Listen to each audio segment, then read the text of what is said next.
بسم اللہ الرحمن الرحیم۔ السلام علیکم ورحمۃ اللہ وبرکاتہ۔ اللہم صلی علی محمد وعلی آل محمد۔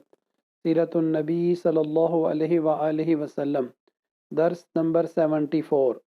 مختلف قبائل میں تبلیغ اسلام۔ طائف سے مکہ واپس ہونے کے بعد آپ صلی اللہ علیہ وآلہ وسلم نے افراد اور قبائل کو پھر سے اسلام کی دعوت دینی شروع کر دی۔ حج کے زمانے میں عرب کے مختلف قبائل مکہ میں جمع ہوتے۔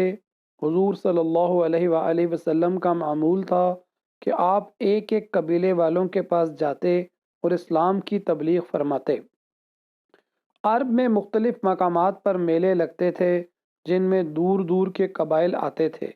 مورخین نے ان میلوں میں عکاظ، مجنہ اور ذوالمجاز کا نام خاص طور پر لیا ہے۔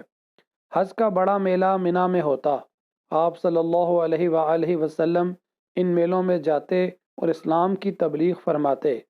قبائل عرب میں سے بنو عامر، بنو محارب، بنو سلیم، حارث بن کعب، فزارہ غسان، مرہ، حنیفہ، بنو عبس، بنو نضر، کندہ، کلب، ازرہ، ہزارمہ مشہور قبائل ہیں۔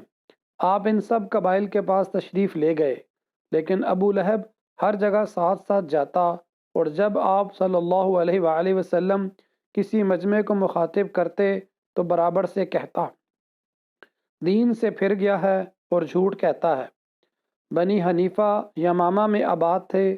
جب آپ صلی اللہ علیہ وآلہ وسلم ان لوگوں کے پاس گئے تو انہوں نے نہایت تلخی سے جواب دیا۔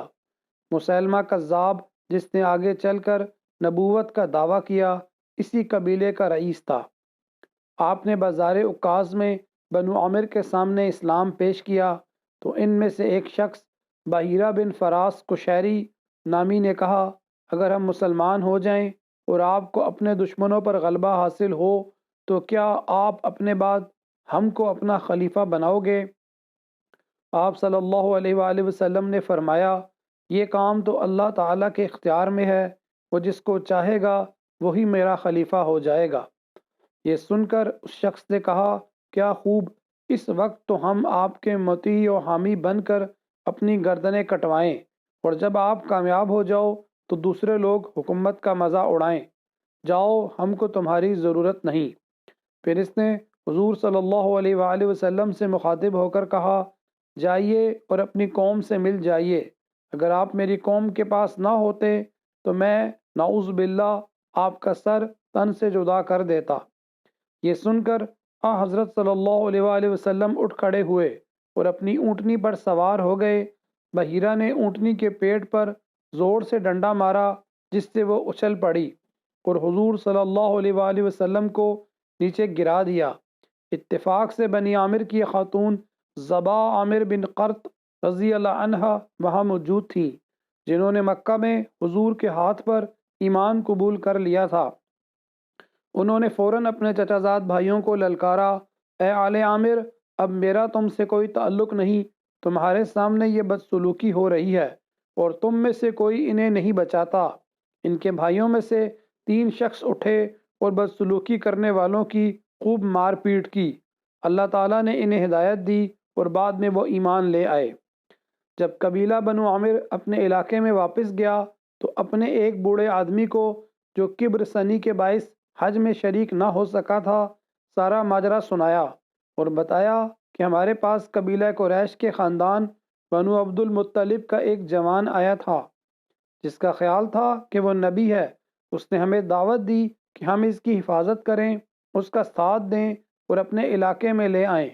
یہ سن کر اس بوڑھے نے دونوں ہاتھوں سے سر تھام لیا اور بولا، اے بنو عامر، کیا اب اس کی تلافی کی کوئی سبیل ہے اور کیا اس از دست رفتہ کو ڈھونڈا جا سکتا ہے؟ اللہ کی قسم، کسی اسماعیلی نے کبھی اس نبوت کا جھوٹا دعویٰ نہیں کیا، یہ یقیناً حق ہے۔ آخر تمہاری عقل کہاں چلی گئی تھی؟ جب آپ صلی اللہ علیہ وآلہ وسلم قبیلہ بنو زحل بن شیبان کے پاس گئے تو حضرت ابوبکر رضی اللہ عنہ بھی ساتھ تھے۔ وہاں آپ صلی اللہ علیہ وآلہ وسلم کی ملاقات ان کے سردار مفروق بن عمر اور ہانی بن قبیصہ سے ہوئی۔ حضرت ابو بکر رضی اللہ عنہ نے کہا میرے ساتھ اللہ کے آخری نبی آئے ہیں۔ مفروق نے کہا میں نے آپ کا تذکرہ سنا ہے۔ پھر حضور صلی اللہ علیہ وآلہ وسلم سے مخاطب ہو کر کہا اے برادر قریش، آپ کی دعوت کیا ہے؟ آپ صلی اللہ علیہ وآلہ وسلم نے فرمایا اللہ ایک ہے اور میں اس کا پیغمبر ہوں۔ پھر آپ صلی اللہ علیہ وآلہ وسلم نے سورہ انعام کی آیت 151 پڑھ کر سنائی۔ اس قبیلہ کے رؤسا مفروق، مثنہ اور ہانی نے کلام اللہ کی تحسین کی اور کہا بے شک یہ کلام زمین والوں کا نہیں ہو سکتا۔ واضح رہے کہ ان ذکر کردہ سارے قبائل پر ایک ہی سال یا ایک ہی موسم حج میں اسلام پیش نہیں کیا گیا تھا، بلکہ نبوت کے چوتھے سال سے ہجرت سے پہلے کے آخری موسم حج تک 10 سالہ مدت کے دوران پیش کیا گیا تھا۔ البتہ بیشتر قبائل کے پاس آپ صلی اللہ علیہ وآلہ وسلم 10ویں سال تشریف لے گئے۔ آج کے لیے اتنا ہی، آئندہ کے لیے جاری ہے۔ جزاک اللہ خیرہ۔ السلام علیکم ورحمۃ اللہ وبرکاتہ۔